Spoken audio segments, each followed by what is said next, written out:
Pinadisqualify ng COMELEC ang isang congressional candidate sa Quezon dahil sa pamamahagi ng sobrang may 1,000 piso at iba pa. Ang isa namang gubernatorial candidate sa Camarines Sur, kinansela ang Certificate of Candidacy dahil sa issue ng residency.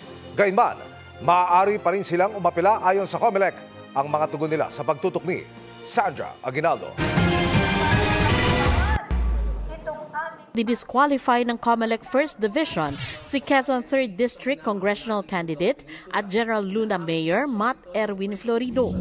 Ang ilang naimbitahan umano sa isang pagtitipon, binigyan ng t-shirt at sobrang may lamang 1,000 piso. Ayon sa dibisyon, hindi sila kumbinsido sa paliwanag ni Florido na ang pagtitipon ay para lang sa kanyang campaign staff at volunteers. Hindi rin pinaniwalaan ang paliwanag ni Florido na ang 1,000 piso ay cash advance sa mga volunteer na kailangan nilang i-account o isauli kung hindi nagamit. Pero nilinaw ng COMELEC na pwedeng umapila si Florido at nananatili sa balota ang kanyang pangalan. Binibigyan ng pagkakataong i-apila ito sa COMELEC NBank. Ay pwede nating maisampa pa ang kaso sa Korte Suprema. Itinanggi rin niya ang paratang. Hindi totoo na namimili ako ng boto at kailanman ay hindi ko yan gagawin.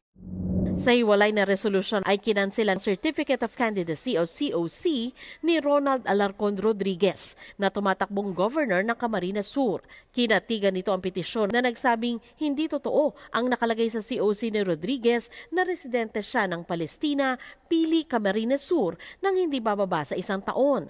Paliwanag ni Rodriguez, may mga dokumento siyang nagpapatunay na sumunod siya sa residency requirement. Tuloy daw ang kanyang laban sa eleksyon. Ang kapitan ninda nag-issue ako ng Certificate of Residency. Ito pong in charge na barangay Kagawad nag-issue po ng certification na bistado niya ako. Diyan ako naka-star.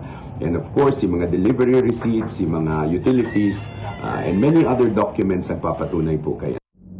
Para sa GMA Integrated News, Sandra Aguinaldo, nakatutok, 24 oras.